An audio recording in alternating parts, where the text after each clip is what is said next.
El presidente López Obrador decidió echarle hielo al asunto que explotó anoche Donald Trump, a la afirmación de que el gobierno de Estados Unidos declarará terroristas a los cárteles mexicanos, con todas las consecuencias que eso traería. Hoy es víspera del Día de Gracia en Estados Unidos. Quiero mandarle un abrazo a los estadounidenses. No es un buen día para la confrontación política. Le metió hielo al asunto y consiguió calmar los ánimos. El calendario, las celebraciones de Acción de Gracias allá ayudaron esta vez al gobierno mexicano, así sea por unos días. Buenas noches. A quienes les dieron muy duro en las redes sociales fue a los integrantes de las comunidades mormonas de Chihuahua y Sonora, la familia Levarón, de víctimas del terrorismo criminal, pasaron a ser hoy linchados en un par de hashtags que parecieron muy bien producidos, con una intención muy clara. El primero, Fuera Levarón de México, se mantuvo 18 horas como tendencia, llegó a ser segundo lugar nacional y rebasó los 100,000 tweets. El segundo, Levarón, Traidores de la Patria, también fue tendencia, llegó a ser segundo lugar y sobrepasó los 25,000 tweets. Todo pareció perfectamente orquestado, como suele ser en estos casos, en este tipo de ataques. En respuesta surgió el hashtag Levarón México te apoya, también llegó al tercer lugar de las tendencias, aunque apenas acumuló unos 15,000 tweets. Como sea, de víctimas de la barbarie criminal hace 3 semanas, los Levarón se convirtieron esta tarde en la piñata de los odiadores de Twitter. Así son nuestros tiempos. Se les quiere dar trato de traidores a la patria por pedir seguridad. Seguridad que al menos en esa zona del país el Estado mexicano es incapaz de garantizar. Antes de ir con ese tema, anoche nos sorprendió la imagen de este patán identificado como Daniel Gutiérrez Rodríguez, golpeando así el automóvil de una joven. Esto fue en Zapopan, Jalisco. ¡Bajar! ¡No me voy a bajar!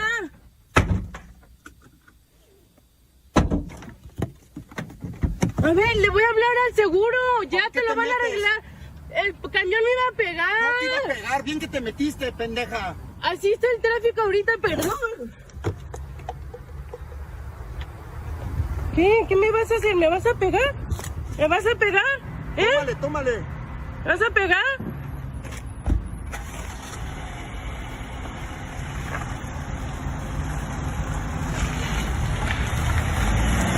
Un pendejo, pocos huevos. Cuánta violencia. Este hombre, que se llama Daniel Gutiérrez Rodríguez, le envió una carta a la víctima, a la joven Sofía. En la carta dijo sentirse muy arrepentido, menos mal, muy arrepentido de sus acciones, y le ofreció perdón a Sofía por su comportamiento, menos mal. También escribe que está dispuesto a resarcir el daño moral y material que causó, menos mal. Además de que dice que va a recibir ayuda profesional, que bien le hace falta. Este señor, Daniel Gutiérrez, no ha dado la cara. Difundió esta carta a través de una agencia de relaciones públicas de Guadalajara. Buscamos a la joven, a Sofía, nos dijo que mantenía la denuncia contra este hombre e incluso hoy fue a la Fiscalía de Jalisco para ampliar su declaración por los hechos de ayer. Esto ayer, y parece peccata minuta comparado con otra agresión. Esta se dio en Apodaca, en Nuevo León. Anoche, policías municipales detuvieron a otro patanazo, a un señor de nombre Leodoro Treviño. Además, él fue presidente municipal de Salinas Victoria, allá en Nuevo León. Los policías le pidieron que detuviera la camioneta en la que viajaba tras ver que venía alcoholizado, venía borracho, y así reaccionó. Fueron puñetas que tienes trabajando, ahí te lo voy a pasar. ¿A un puñetas? Para empezar, a mí no me falta el respeto. Ni me diga sí, señor. Ahí está. El puñetas es usted, señor. Tú, hijo de tu puta madre. Vete a la verga. Vete a la verga. Puta madre. ¡Ey! Perros culeros. ¡Chingas a tu madre! ¡Chingas a tu madre! ¿A quién me están agrediendo? Y me pelan la verga. Toda la bola de culos. ¿Así? Víctor. Aquí está, hombre. Chingados. ¡Chingas a tu madre! ¡Mierda, pinche!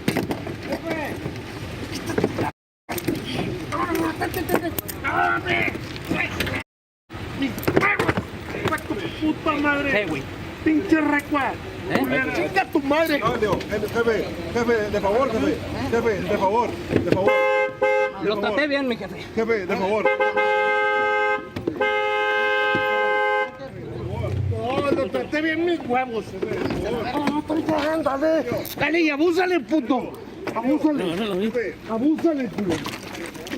Abúsale. Tú y yo nos vamos a ver, tío. A mí no me amenace, señor. A mí no me amenace.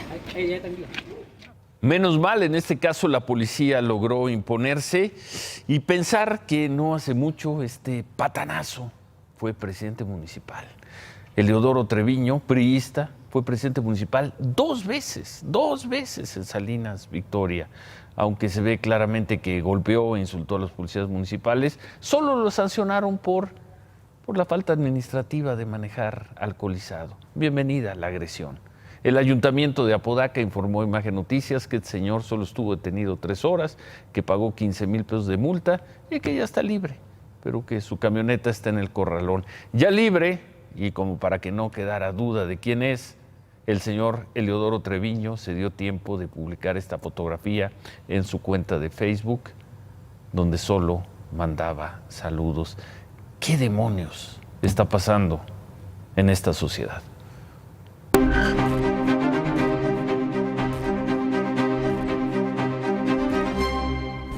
Bueno, veíamos al inicio del programa la dureza con que trataron en redes sociales a los integrantes de la familia Levarón. Hoy, temprano, muy temprano, en la madrugada, la familia Levarón agradeció a través de una carta el apoyo al presidente de Estados Unidos, Donald Trump, por reconocer la gravedad de la situación en México y decir que declarará a los cárteles mexicanos como organizaciones terroristas. En la carta, los Levarón dicen tajantes: no somos vendepatrias o traidores a nuestro país. La realidad es que la seguridad y la libertad del pueblo mexicano han sido secuestradas por la violencia y la brutalidad de los cárteles.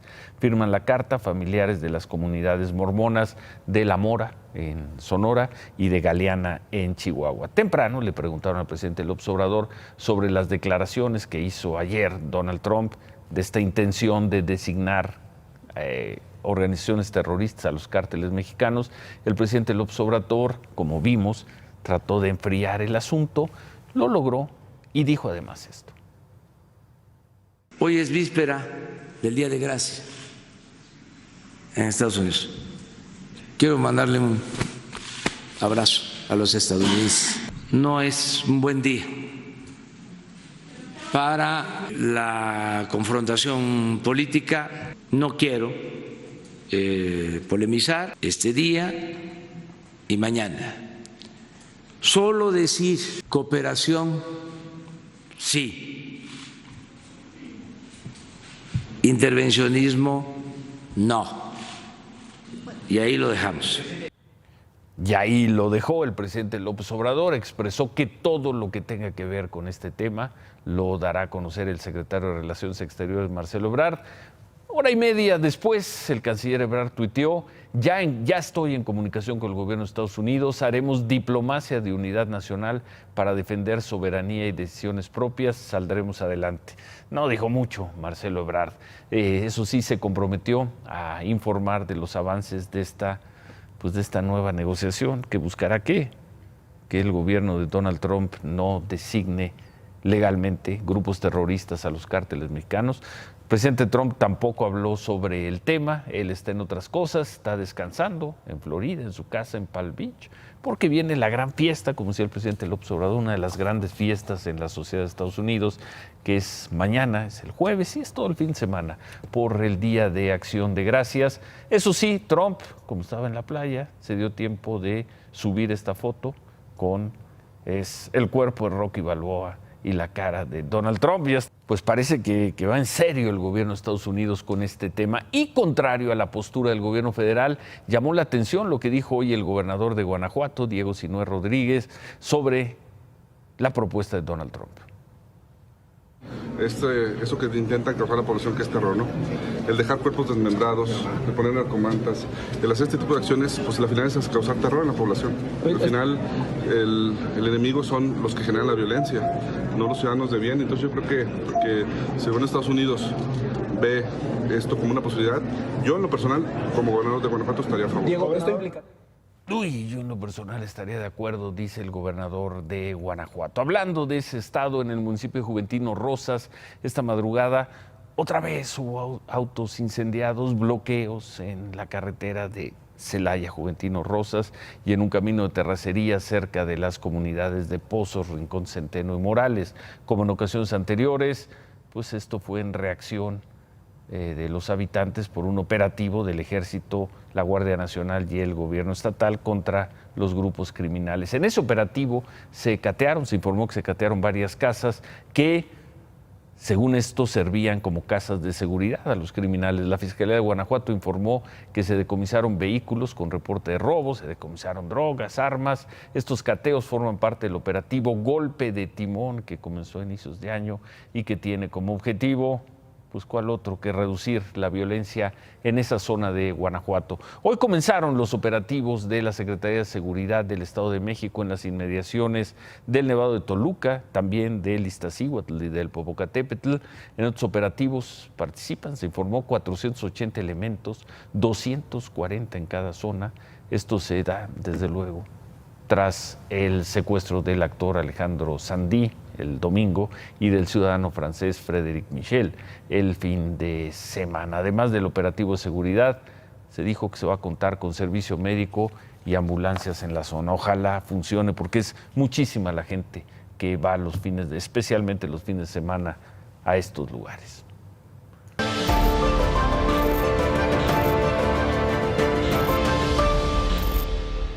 Y bueno, las historias increíbles que presentamos en este programa, anoche informamos lo que dijo la oficial mayor de la Secretaría de Hacienda, Raquel Buenrostro. ¿Qué dijo? Que no hubo desabasto de uno de los medicamentos para las quimioterapias infantiles. Dijo que no hubo desabasto, sino una mala comunicación en los hospitales, y que incluso se devolvió el medicamento, porque sobraba. Más o menos eso fue lo que dijo ayer la secretaria de Hacienda. Hoy le respondió uno de los padres de niños con cáncer. Ese tipo de cosas obedecen a que no hay una comunicación apropiada entre los administradores y los médicos. Eso se tiene que solventar, porque aquí el que está padeciendo pues es el paciente. Entonces todas estas ineficiencias pues tienen que ser subsanadas de cualquier manera, ya sea con un administrador o con otro mejor, pero tienen que subsanarse. Un día después de que la oficial mayor de la Secretaría de Hacienda, Raquel Buenrostro, señalara que nunca hubo desabasto del medicamento metotrexato en agosto y que se trató de una mala comunicación entre administrativos y médicos, los padres de niños con cáncer del Hospital Infantil Federico Gómez respondieron esto. Nosotros no creemos de ninguna manera que nuestros médicos, que nuestras enfermeras o que el personal administrativo, que sí conoce a nuestros hijos, que sí están ahí para atenderlos, hayan hecho este tipo de, ¿cómo llamarle?, de crueldad y de abuso. De acuerdo con los documentos presentados ayer por la oficial mayor, unas semanas después de que la Secretaría de Hacienda abasteciera los hospitales con el metotrexato, tanto el Hospital Infantil de México como el Instituto Nacional de Pediatría solicitaron la devolución del excedente del fármaco. Dice que esto fue ficticio, que nunca existió desabasto. Yo le digo a la señora Buenrostro que yo intenté comprar metotrexate en farmacias privadas y no había, señora. No había metotrexate. Es decir, ni en el mercado había para adquirir metotrexate. El desabasto se dio también en otros hospitales, como el 20 de noviembre, en el Hospital Juárez, se dio en otros estados. Los hospitales argumentaron que la confusión fue creada por la empresa Productos Hospitalarios SAFE, filial de Laboratorios PISA y encargada de los centros de mezclas de los hospitales. Raquel Buenrostro informó que se encuentran bajo auditoría los administradores de 13 institutos nacionales y hospitales de alta especialidad, y reveló que el director de administración del Hospital Infantil ya presentó su renuncia. Y es que independientemente de lo que haya ocurrido, sí hubo desabasto. Lo vimos aquí, lo registramos aquí. No sabemos si ese desabasto se debió a desinformación, a ineficacia, a mala comunicación, eso no lo sabemos. Pero de que hubo desabasto, por supuesto que lo hubo. A lo mejor en el lenguaje administrativo, burocrático, van a decir no hubo desabasto porque nunca faltaron los recursos para comprar y obtener ese producto. en los hospitales, o al menos en este hospital sí faltó. Mañana otro grupo de padres de niños con problemas psiquiátricos informan que se van a manifestar afuera de la Secretaría de Salud para exigir que atiendan el desabasto de medicamentos para sus hijos. Luego piensan ir al Senado. Será una más de las protestas en la Ciudad de México. Hoy fue otro día de pesadilla en la capital. Eso lo vamos a tener más adelante. El problema de desabasto de medicinas en hospitales públicos no lo consideró el presidente López Obrador como uno de los momentos más difíciles en lo que va de su primer año de gobierno. Según él, son 5 los momentos duros, no incluyen esto, el desabasto de medicinas. Uno, el más doloroso de todo, el que más me pegó en lo íntimo, fue lo de la explosión en Hidalgo, donde perdieron la vida 137 personas. Luego podríamos decir que tuvimos lo de los aranceles, esa crisis, la amenaza unilateral de imponer aranceles a las mercancías mexicanas. Afortunadamente salimos adelante. Dice el presidente López Obrador, afortunadamente salimos adelante. Pues sí, vino la presión y México cedió a lo que quería el gobierno de Estados Unidos. ¿Qué quería el gobierno de Estados Unidos? Endurecer las acciones en territorio mexicano contra los migrantes centroamericanos. Y el gobierno mexicano lo hizo y por ello ha recibido 42 felicitaciones de Donald Trump. I want to thank Mexico. Mexico. Mexico. Mexico. Mexico. And I want to thank Mexico. Great job. I want to thank Mexico for that. Esto ya no lo dijo el presidente López Obrador, quien habló de cuáles fueron los otros 3 momentos difíciles en su primer año de gobierno.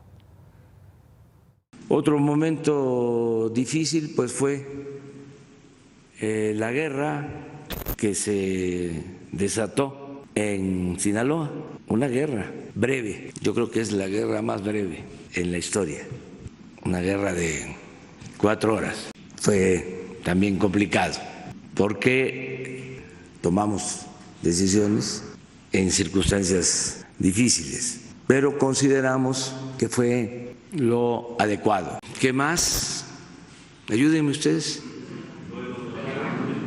Bueno, sí, ahora esta lamentable tragedia de la familia Levarón, la pérdida de la vida de 3 mujeres, 6 niños, eso fue muy fuerte. Y me falta uno. Podría ser también lo de la decisión que tomamos de otorgar el asilo a Evo Morales. En serio, la decisión de otorgar el asilo a Evo Morales fue uno de los 5 momentos más delicados del primer año de gobierno del presidente López Obrador. Pues así lo expresó hoy. Por cierto, el expresidente de Bolivia, Evo Morales, ofreció otra conferencia en la Ciudad de México. Informó que hasta anoche estuvo viviendo en el campo militar número 1, pero que ya se mudó a otro lugar y que ahora él va a pagar sus gastos de vivienda, sus gastos, que ya no se los va a cargar al gobierno mexicano. Evo Morales dijo también que aunque sí puede ser candidato, según él, sí puede ser candidato a la presidencia de su país, ya no va a tratar de serlo. Por cierto, la Cancillería de Bolivia dio a conocer los nombres de los 5 exfuncionarios con orden de aprehensión y que están en la Embajada de México, allá en La Paz. Anoche adelantamos que entre ellos estaban Juan Ramón Quintana, el ex ministro de la Presidencia, y Vilma Alanoca, la ex ministra de Cultura. Hoy se confirmaron los otros 3 nombres. Son Víctor Vázquez, el ex gobernador de Oruro, Nicolás Laguna, ex director de la Agencia de Gobierno Electrónico, y Sergio Martínez, ex funcionario del Tribunal Electoral.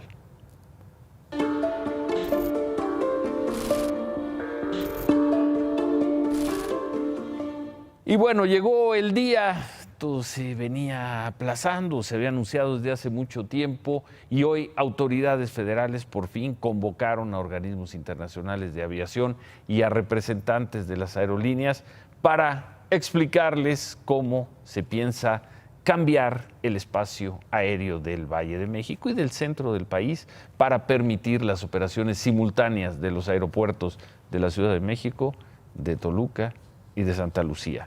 Así lo explican.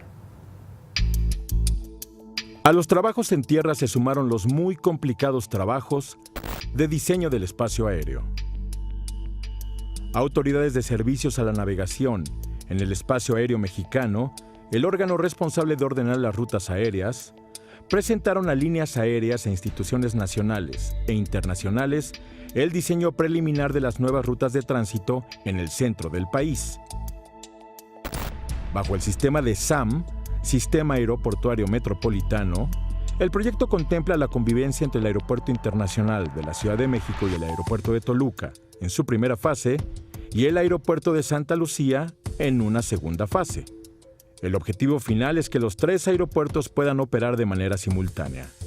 En la reunión se presentaron simulaciones de vuelo y se respondieron dudas de especialistas de al menos 6 agencias de aviación federales e internacionales.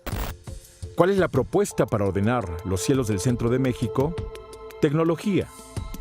La Secretaría de Comunicaciones y Transportes presentó este video en el que explica la sustitución de sistemas de navegación en los 3 aeropuertos que conforman el SAM. Las rutas de vuelo hoy son de tipo convencional y asistidas por radares en tierra. Se trata de pasar de estos radares a los satélites, con lo que se aumenta la precisión y seguridad en la ubicación de los aviones. Si cambiamos nuestra perspectiva, descubriremos que el espacio aéreo es mucho más amplio y ofrece una gran cantidad de posibilidades debido a las diferentes altitudes.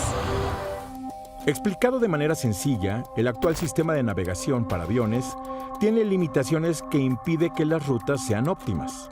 Con la nueva tecnología, estas podrían mejorar y llevar los aviones por trayectorias más eficientes y mejor delimitadas según el gobierno federal. Pero el estudio sobre el tema encargado por la Secretaría de la Defensa a la consultora francesa NavBlue no es tan optimista. Publicado esta semana en el portal oficial del aeropuerto de Santa Lucía, el estudio establece en sus conclusiones que para la operación del nuevo aeropuerto se requieren cambios significativos en la estrategia del espacio aéreo para alcanzar una eficiencia aceptable, además de un rediseño grande del espacio aéreo. Al día de hoy, ninguno de estos cambios se conocen públicamente a detalle. No solo se trata de arreglar las rutas aéreas. En el diagnóstico elaborado por la empresa francesa NavBlue se establece que existen, principalmente en el aeropuerto de la Ciudad de México, problemas de infraestructura que provocan congestión, limitaciones y lentitud en las operaciones en tierra. De cualquier forma, para el gobierno federal, el proyecto de Santa Lucía es firme, es viable y va adelante con todo. En otras cosas, en agosto el presidente López Obrador convocó a los partidos políticos para que ellos mismos redujeran a la mitad su presupuesto. En Morena, Jacob Polevsky nos dijo que Morena iba a recortar no el 50%, sino que iba a recortarse el 75% del financiamiento que recibía, porque no podía haber partidos ricos con pueblo pobre, en fin, todo esto. Eso dijo, eso pidió el presidente López Obrador, nadie le hizo caso. Eso comprometió Jacob Polevsky y no fue cierto. Terminó el año, ya se entregó el dinero a los partidos correspondiente a diciembre y hoy el director de Partidos y Prerrogativas del INE, Patricio Vallados, nos dijo que el plazo para que los partidos regresaran el dinero ya venció y que ningún partido hizo la solicitud para regresar parte de su presupuesto. Así quedaron los montos del dinero que el INE entregó este año a los partidos.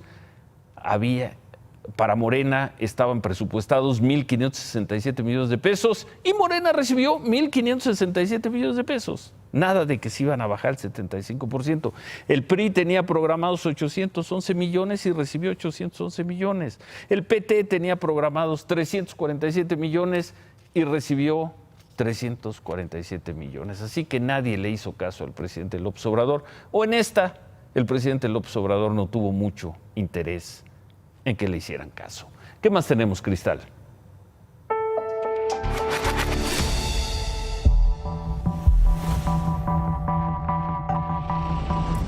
Este día la Ciudad de México se vio desquiciada por varias manifestaciones. Trabajadores del área central de la Secretaría de Educación Pública bloquearon durante 9 horas la avenida Universidad al sur de la Ciudad de México. Unos 500 burócratas protestaron por la intención del descuento de impuestos de sus prestaciones de fin de año, cuando antes el gobierno federal los absorbía.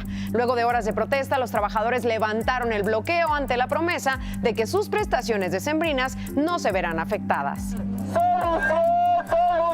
¡Queremos solución! ¡Presidente! ¡El tianguis está presente! Comerciantes y tianguistas de Coyoacán bloquearon algunas vialidades en distintos puntos de la ciudad. Marcharon para exigir una plática directa con el alcalde Manuel Negrete y solicitar el retiro del comercio informal. Además, denunciaron a algunos funcionarios por el cobro de hasta 40,000 pesos por puesto para permitirles trabajar. Tras horas de iniciada la manifestación, se informó de la renuncia de algunos servidores públicos presuntamente implicados en estos actos de corrupción, con lo que algunos de los puntos en conflicto se despejaron, mientras que en otros incluso hubo conato de pleito entre autoridades y manifestantes. Quienes también salieron a las calles de la Ciudad de México son los vagoneros que operan en el metro. Exigieron a la autoridad más espacios para vender sus productos, que respeten sus derechos y que les destinen presupuesto. También pidieron que acaben con las detenciones arbitrarias por parte de funcionarios de la alcaldía de Cuauhtémoc. Ellos se reunieron en el hemiciclo a Juárez para terminar en la sede del gobierno de la Ciudad de México en el Zócalo capitalino.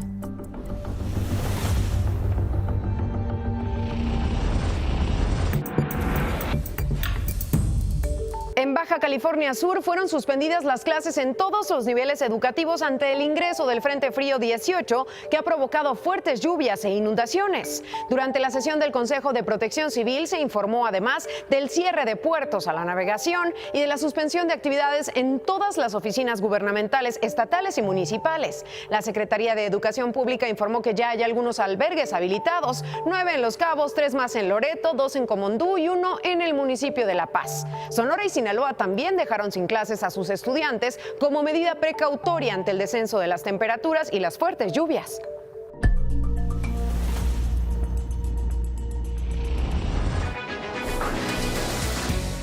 A partir de enero de 2020, empresarios capitalinos repartirán entre sus clientes bolsas reutilizables ante la prohibición del uso de bolsas de plástico desechables. El 1 de diciembre iniciará una campaña de cuenta regresiva para la aplicación de esta medida, según informó la Secretaría del Medio Ambiente, por lo que todos los establecimientos de la Ciudad de México que sigan entregando bolsas de plástico serán multados, aunque todavía no se han establecido los montos. La eliminación de bolsas de plástico es impulsada en 60 países y en México varios estados ya la aplican. Buenas noches, Ciro. Buenas noches, Cristal. El desempleo creció en octubre, de acuerdo con la encuesta nacional de ocupación y empleo del INEGI. En ese mes, la tasa de desempleo se ubicó en 3.6%, es la más alta que se registra desde diciembre de 2016. El Banco de México ajustó a la baja su perspectiva de crecimiento, no solo para este año, sino también para el 2020. El Banco de México pronostica que la economía este año pues va a tener, ahí lo ven, si va a estar entre 0.2 y menos 0.2, pues el crecimiento lo más probable es que sea 0. Y el próximo año, si bien nos va, el crecimiento económico va a ser entre 0.8 y 1.8%. La felicidad de Donald Trump hoy era tan grande, pero tan grande que decidió emular al padre del análisis superior. En su cuenta de Twitter puso una foto del parecido a Rocky, copiando una que es mía. ¿Cuál tuya? A ver, póngala, por favor. ¿A esa de ahí atrás? Sí, pues que se siente grandioso. ¿Y cuándo había sacado eso? ¿Alguna vez aquí? Alguna vez lo sacamos aquí. El padre, o sea, hoy se sentía el padre del análisis ¿No es superior. un meme? No, no es un meme, aquí? Es un homenaje a mi grandeza. Hoy Donald Trump está muy contento porque la economía de los Estados Unidos fue revisada como se parecen un poco. Sí, el más fuerte. Tengo mejor cuerpo que... Pero ese es el cuerpo de Stallone, cuando era joven. Hoy dice, revisan la economía de los Estados Unidos. Se peinan igual. Eso sí, nada más que diferente color. Y el mío no lo tengo que acomodar así. Bueno, pasa de la economía de Estados Unidos de crecer al 1.9 al 2.1%. Y eso nos llevaría a preguntarnos, si hiciéramos un meme de la economía mexicana, ¿quién pondríamos? Opciones. Frente al Rocky Trump. Sobre el Rocky Trump. De cómo está la economía mexicana. Hoy Banco de México disminuye su estimación de crecimiento de la economía mexicana entre 0.2 no nuestro campeón y menos de peso 2.2. completo, no Andy Ruiz. No pondríamos a Andy Ruiz. No. Podríamos poner, a ver, opciones. Iván Drago. Ah, mira. Podríamos A poner... ver, pero no lo quiten ahí. déjenlo. Otra opción, ¿sabes qué? Otra opción sería aquella de Julio César Chávez cuando lo noquean la primera vez. Que está con los así, Sí, con los, sí, sí, con sí, los sí. tenis viendo a Sí, sí. las lámparas. Porque la economía mexicana no está creciendo y algo que nos debe preocupar es, estamos integrados a la economía de los Estados Unidos. Exportamos el 80% de nuestra producción, de nuestras exportaciones a los Estados Unidos. Ellos están creciendo y están creciendo más rápido. ¿Por qué México no está creciendo si estamos integrados? Si ha sido una prioridad de este gobierno la ratificación del TEMEC. Hoy está Jesús Seade en los Estados Unidos tratándolos de convencer de que ya lo firmen, que ya lo ratifiquen. ¿Qué estamos haciendo mal en México? Que nuestro socio comercial, nuestro motor, el que nos lleva adelante, que es prioridad del gobierno mexicano y ha sido prioridad de este gobierno, la ratificación del TEMEC. Porque hay que recordar, cuando llega López Obrador, le dice a Jesús Seade, fírmalo como esté, a no ser que vengan locuras, métele 2 o 3 cosas que básicamente eran energéticas y de derechos de propiedad. El gobierno mexicano ha hecho, estamos dispuestos a seguir negociando en lo laboral. Y luego, ¿por qué no estamos creciendo por lo menos un poquito? Y viste las estimaciones de hoy, pero en fin, remátala, David. Y otro que me copió, que ya le gustó copiarme, es a Carlos Slim. Hoy digo que ya dejen de chillar y que se pongan a ver cómo le hacemos para crecer. Ya le gustó copiarme al ingeniero. Solo una sociedad degradada, intelectualmente corrompida, puede tratar a una familia como los Levarón de la forma en que fueron tratados hoy. Los Levarón, los mormones, a quienes hace unos días les mataron a 3 mujeres y 6 niños. Pues hoy el odio de las redes sociales cayó sobre ellos. ¿Por qué? Pues porque critican al presidente López Obrador y porque horror, ellos víctimas y además ciudadanos estadounidenses que viven en México, se atrevieron a pedir que el gobierno de Estados Unidos ayude a que puedan trabajar y vivir en paz, algo que el gobierno mexicano hoy no les garantiza. Un corrupto es aquel que se deja sobornar, pervertir o viciar. Hoy se habla mucho del combate a la corrupción en la política, pero muy poco de otra corrupción, la de los que pervierten y vician todo con su fanatismo, con su odio. A ellos ni quien los toque. Al contrario, algunos de ellos parecen ser muy bienvenidos en estos tiempos. Son los viejos y los nuevos sembradores de odio. Odio que siembran ahora al amparo del poder. Imagen Noticias con Ciro Gómez Leiva, lunes a viernes 10:30 p.m. Participa en Imagen Televisión.